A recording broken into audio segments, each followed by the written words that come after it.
Thank you very much. Thank you all for coming and thank you for watching, viewers at home. I just wanted to start out by talking a little bit about how this book came about.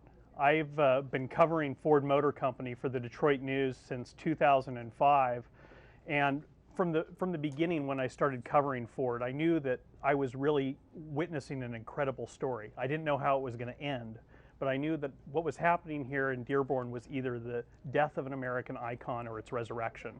And while I was privately rooting for the latter, I was going to write the story either way. So as I followed the day-to-day events of the turnaround of Ford for the Detroit News, I also in the back of my mind was writing this book. And in 2010, when it became clear that Ford had turned the corner and saved itself, and done it without taking a taxpayer bailout, I might add, I approached Bill Ford Jr., the chairman, and CEO Allan Mulally with the proposal to write this book and to tell the real story of Ford's turnaround, because I really felt that this was a great American story. And at a time when so many corporations have kind of, gone to Washington with their hands out and asked the American people to save them from their mistakes, here was at least one company that had taken on its own problems and fixed them itself, pulled itself up by its bootstraps, the way that we were all taught things were supposed to work. And I thought it was a great example and kind of a different sort of story from a lot of the negative news that we hear so much from the business world. But I also thought that there was a lot that other organizations, other companies, but also other organizations could learn from the Ford story. What I had witnessed here in Dearborn was really one of the most amazing transformations I've ever seen of any organization, and I think that America has ever seen. Here, taking a company that was really a company at war with itself and turning it into really a model of teamwork and efficiency, and really kind of proving to the world that at least one American company could kind of pick itself up and compete with the best in the world and win. So, I made the pitch that the best way to tell this story was if they would let me tell it warts and all. I asked for access to the company, to all of its executives, board members, company documents, and to their credit, Ford understood that. I told them, I said, I won't give you any say in how this book turns out, but I think we all know it's a fundamentally positive story, and I just think it's that much stronger if you let me tell it in its entirety. And they got that, and they kind of let me inside the glass house to see how this all happened. And I can tell you, even as someone who had spent the past 7 years of his life following Ford every day, I learned a lot. There was a lot that happened behind the scenes that nobody knew about. There was a lot that happened behind the scenes that even people in the company, when they heard about it, were surprised about. And that's really what I try to get to in American Icon. So I thought that I would start just by talking a little bit about how I went about researching this book, because it was a little bit of an unorthodox process. Most of the people who were central players in this story still work for Ford Motor Company. And I wanted them to be able to speak candidly to me about the struggles that they went through to save this company. And so I made the same deal with everybody from Bill Ford Jr. to people I talked to on the factory floor, and that was this. Everything, anything we talk about can be used in this book, but I won't identify the names of anybody whose source it was. The only time that I will directly quote from people is when I'm reconstructing conversations that happened, and that will only be when I am able to talk to one of the people with direct knowledge of those conversations.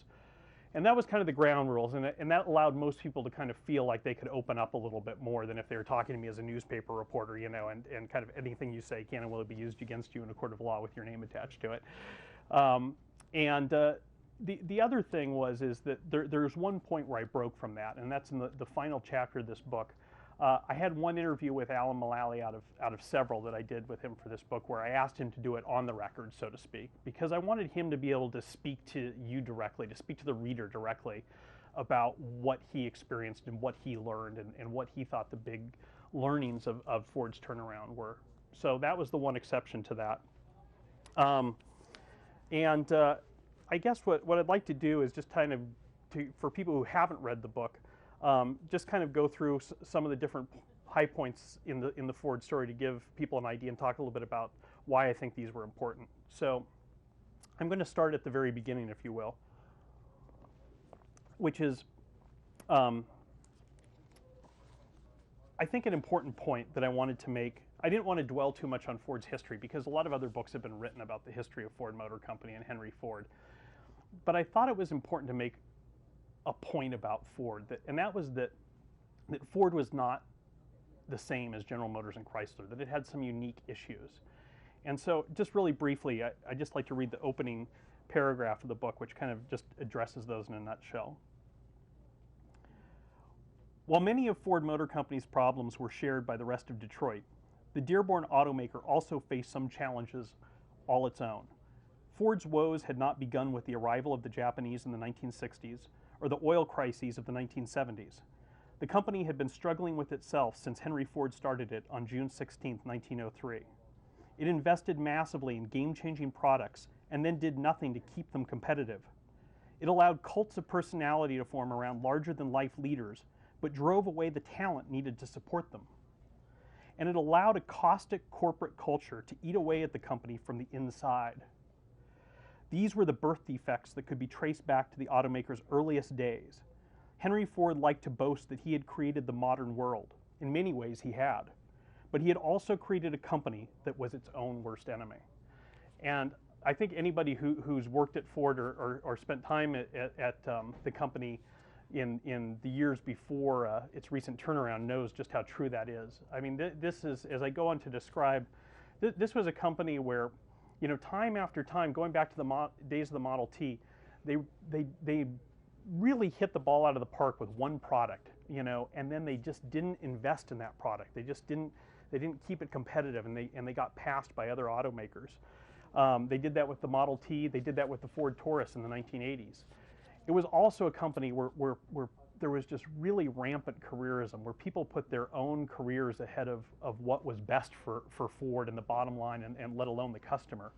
And you know, some of the stories that I talk about in here that I heard as I was researching this book just kind of boggle the mind. I mean, there was a decision made at one point a few years ago about a product that was being designed for the Asian market, a small car that was very competitive, and actually ended up becoming the Fiesta that's on sale today. And it was originally designed so that it couldn't be sold in the U.S. because the person who was in charge of that division at the time didn't want the U.S. division to be able to get that car and get the benefits of that, you know, because they were competing for, you know, whose division was going to be the best.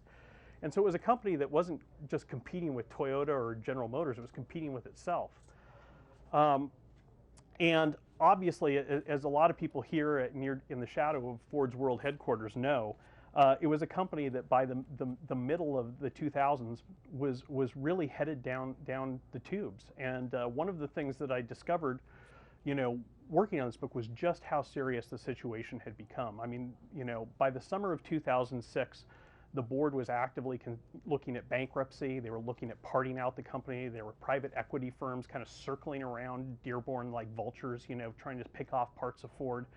The family looked at taking it private at one point, and nothing seemed to be working. Bill Ford had really tried to turn things around, but he just couldn't cut through this culture that was so entrenched in Dearborn.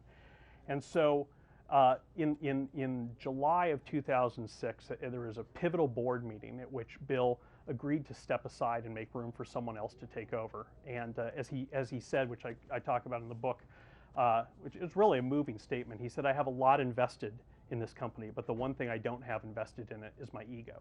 And he stepped aside, and they began a search for someone who could save the company. And as I talk about, they had already tried to go after kind of the big names of the auto industry. They tried to recruit Carlos Ghosn from Renault Nissan. They tried to recruit Dieter Zetsche, Dr. Z, and they'd been turned down. So they looked outside the auto industry, and the guy whose name was at the top of their list was Allan Mulally. And so I'm just going to read a little bit about Mulally and where he was coming from. As the head of the Boeing Company's commercial airplanes group, Allan Mullally had spent the past 10 years fending off one disaster after another while somehow managing to transform its divisive culture into a model of corporate collaboration. Under his leadership, Boeing had survived an unrelenting assault by Europe's Airbus Industrie, a difficult merger with rival McDonnell Douglas, and the collapse of sales that followed the terrorist attacks on New York and Washington, D.C.